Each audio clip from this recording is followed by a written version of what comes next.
¿Qué tal? Muy buenas tardes para comentar a ustedes que ya se dio el día de hoy, como platicábamos ayer,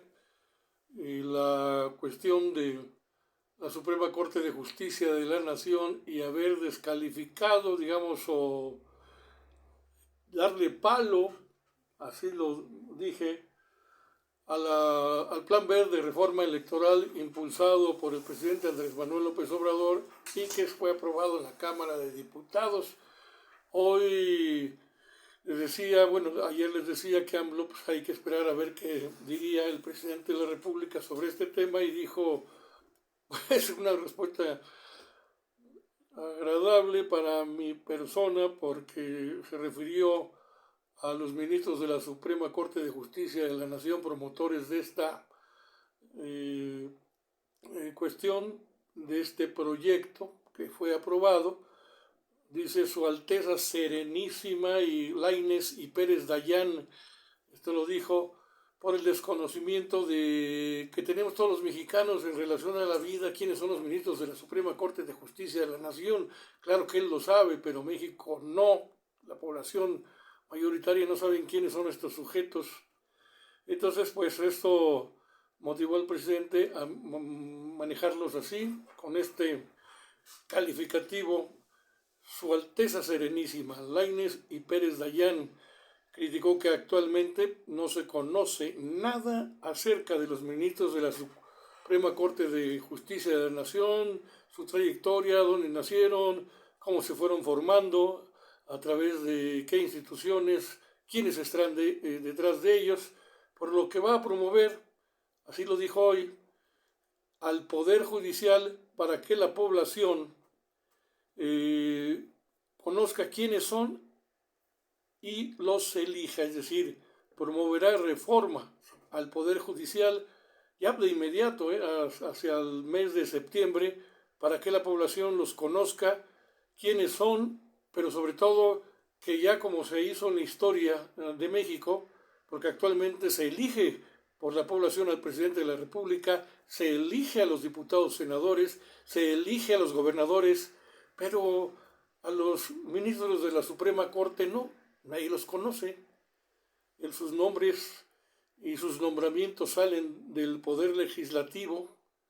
consultas con el Poder Ejecutivo, etcétera. Bueno, por eso se preguntaba AMLO quiénes son estos tipos, de dónde vienen, porque ahora no se sabe nada más que, por eso los calificó de Su Alteza Serenísima, y bueno, y enviará esta iniciativa de reforma al Poder Judicial este próximo septiembre, en este mismo año de 2023, con el fin de que el pueblo, que todo México se entere ahora sí, y sea el pueblo de México quienes elijan a los ministros de la Suprema Corte de Justicia de la Nación para transparentar todo el proceso y pues sepamos quién es quién, ahora sí, en la aplicación de la justicia, que se ha convertido ya la Suprema Corte de Justicia de la Nación en Suprema Corte del Poder Conservador. Ellos están impulsando, para mi concepto, lo comento aquí, desde la Suprema Corte de Justicia de la Nación, impulsados por la oligarquía nacional, con el empuje de la embajada norteamericana. Ya dijo Fernández Noroña el día de ayer, hay que seguirlo también en sus videocomentarios a las 6 de la tarde, que pues los diputados, senadores del PRIAN, de la oposición, pues reciben mensajes de la embajada americana, hasta les dictan qué decir, cómo decirlo, a qué hora decirlo, es más, a qué hora van al baño. Y esto a través de Claudio X González, el patrón de estos tipos paniaguados. Recuerde que el paniaguado es aquel que vive de las dádivas del patrón, que les da casa, comida, sustento, la lana y les dicta las órdenes. Entonces, al ser cuestionado sobre que en el pasado, dicho que no promovería una reforma del Poder Judicial, el presidente respondió, ya me di cuenta de que hace falta, porque alguien le preguntó en la mañanera por qué en el pasado reciente Él había dicho que no promovería una reforma al Poder Judicial, pero dijo, pues sí, digamos que aceptó su error, ya me di cuenta de que esto hace falta, mucha falta. Ahí le da la razón a Fernández Noroña, quien dice, si yo soy presidente de la República, inmediatamente promuevo una, la convocatoria a un nuevo constituyente en la República, y de ahí, obviamente, que contendría una reforma a fondo del Poder Judicial para quitárselo de las manos a la oligarquía nacional y que sea un poder que realmente aplique justicia en favor del pueblo. Entonces, por eso dijo que en septiembre va a promover esta reforma. Antes de que termine septiembre incluso, dijo que va a enviar 3 reformas constitucionales, la del Poder Judicial, para que el pueblo elija a los ministros. Y de ahí se fue, dado que el plan B se lo echó abajo la Suprema Corte del Poder Conservador,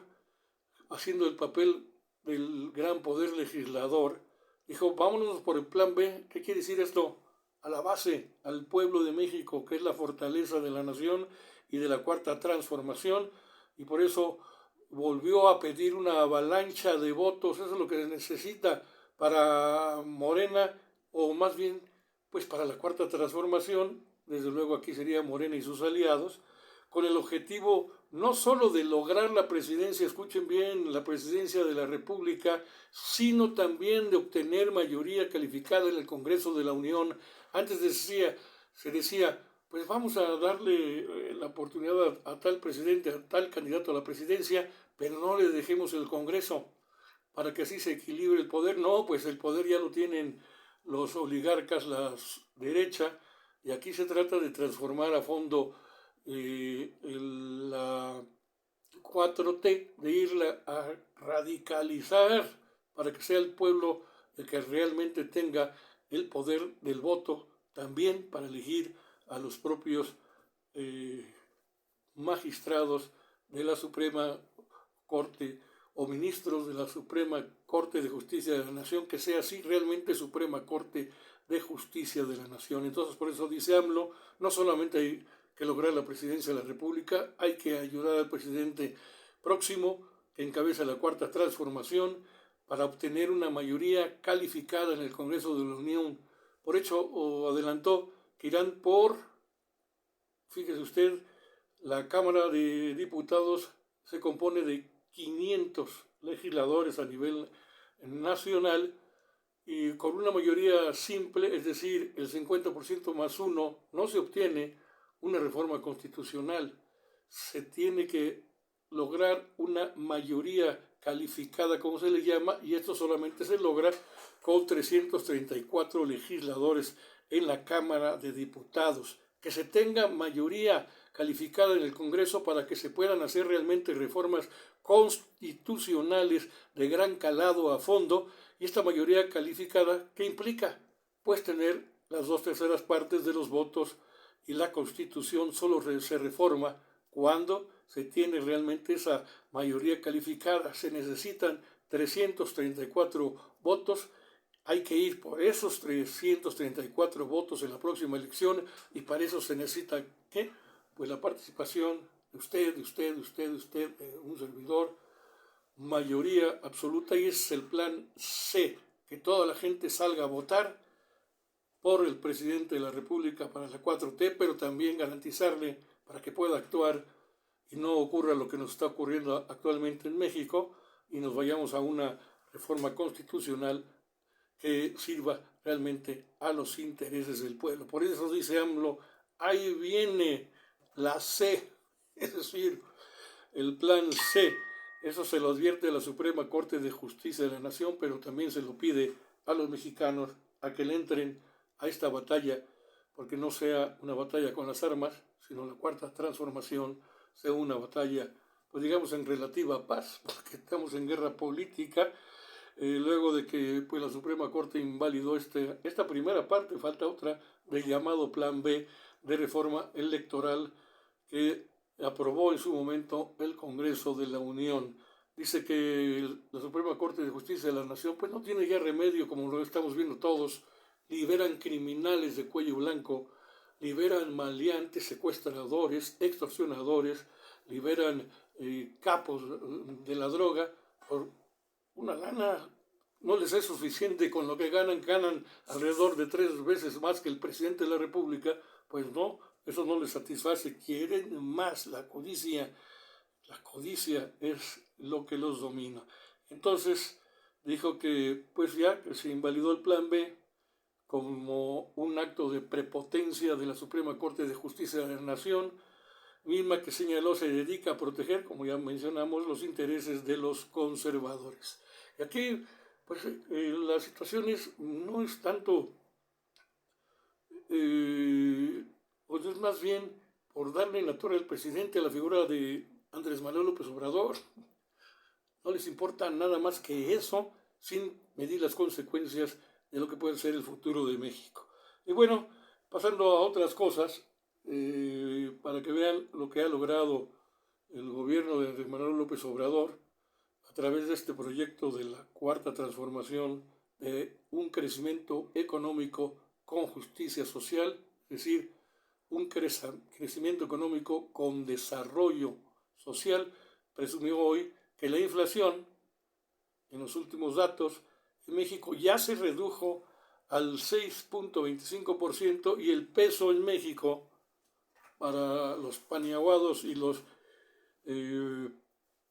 políticos, como les llamó en su momento Ricardo Flores Magón, esta casta o el propio Alfredo Jalife, la caquistocracia mexicana, la clepto, o sea, rateros, caquistocracia, el pueblo, o que diga el gobierno de los peores, pues se situó ya el peso mexicano, gracias a este gobierno, en 17.8 por dólar, bajó ya de 18 pesos, está en 17.80 por dólar. Para la mañana de este martes así amaneció, dando esta buena noticia, baja la inflación y el peso, como él lo dijo, se pone fortachón, aunque se enojen los conservadores, así lo mencionó. Los politicastros, quería decir lo de Ricardo Flores Magón porque creo que no lo expliqué a fondo. Politicastros pues son todos aquellos arribistas, los políticos de la peor ralea, de la más baja estofa, buscachambas, trepadores, chapulines. Pues estos son los que también hay que descalificar de parte del pueblo de México y hay que ponerse muy abusados con ellos. Y también el otro tema importante, pues como dijo la Organización Mundial de la Salud la semana pasada, terminó la emergencia sanitaria por el COVID. Ya México recogió ese documento, esa calificación de la OMS, y ya la aplicó también en México. El subsecretario de Salud, Hugo López-Gatell, lo anunció también en la mañanera del día de hoy, confirmando el fin de la emergencia sanitaria por COVID-19, lo que no quiere decir se da término final a la emergencia, pero vamos a seguir con el COVID-19 ya de manera permanente. A lo mejor al rato lo vemos ya ubicado en la cartilla de vacunación, como tenemos a la influenza. No va a desaparecer, pero ya la emergencia sí se fue. Afortunadamente, ya se cumplen, dice López-Gatell, las características que ha considerado precisamente la Organización Mundial de la Salud para suspender esta emergencia de salud pública de interés internacional, mundial, que causó tanto crisis económica como social, como hasta psicológica en las poblaciones del mundo. Y también se tomó ya la decisión de, para el propio pueblo de México, pues sí, darle fin a la emergencia, pero no darle fin a la desaparición de COVID-19, porque este va a seguir. Al respecto detalló que AMLO ya firmó precisamente este decreto que pone fin a la vigencia del decreto original en el que se estableció la emergencia sanitaria por COVID-19, y aunque exista una importante cantidad de casos durante las oleadas epidémicas, ahí existieron, no se acompañan ya de una proporción importante de personas hospitalizadas y mucho menos de personas que pierden la vida. Entonces, respecto a la cuestión de la inmunidad sobre este virus, el 94.9% de la población de las personas en México ya tienen los suficientes anticuerpos, esto en materia de salud, contra el virus SARS-CoV-2, como también se le conoce, destacó el señor Hugo López-Gatell, pero no quiere decir que dejemos de tomar las medidas preventivas para el cuidado de nuestra salud y de nuestras familias, de nuestros hijos en el entorno nacional. Y bueno, también para pasar a otro asunto, ya se dio la videollamada que habíamos platicado ayer, que había anunciado el presidente de la República, porque por cierto culminó la conferencia mañanera antes de las 9:30 de la mañana, porque a esa hora, a las 9:30, tenía la conversación con Joe Biden, presidente de Estados Unidos. Dice el presidente que conversaron pues al menos una hora o alrededor de una hora entre ambos mandatarios. Reafirmaron el compromiso de seguir trabajando juntos en temas como la migración con una dimensión más humanista, más de respeto a los derechos humanos,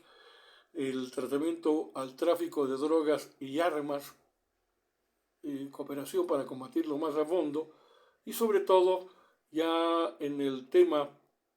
de una cuestión, pues un círculo, digamos, virtuoso, económicamente hablando, pues empezar a trabajar o seguir trabajando en la cooperación para el bienestar de los pueblos más pobres de nuestro continente. Dice, pues somos buenos vecinos y amigos, debemos tratarlos como tales, esto digamos en alusión no solamente a los lazos de amistad que hay entre los dos gobiernos ejecutivos de cada nación, Joe Biden por Estados Unidos, Andrés Manuel López Obrador por México, pero sobre todo para callar las voces de la derecha o la ultraderecha, de los conservadores en Estados Unidos que siguen fastidiando, tomando el tema del fentanilo como tema de campaña y sobre todo el de la migración, porque no se les ocurre otra cosa más a los republicanos como los conservadores en México. Ya tendremos más noticias sobre esta conversación entre Joe Biden y Andrés Manuel López Obrador, que estuvo acompañado por el secretario de Relaciones Exteriores, Marcelo Ebrard, y pues de eso comentaremos pues más adelante. Gracias, muy buenas tardes y espero nuevamente la súplica. Suscríbase a mi página en YouTube, sociedades de pensamiento en minúsculas, junto.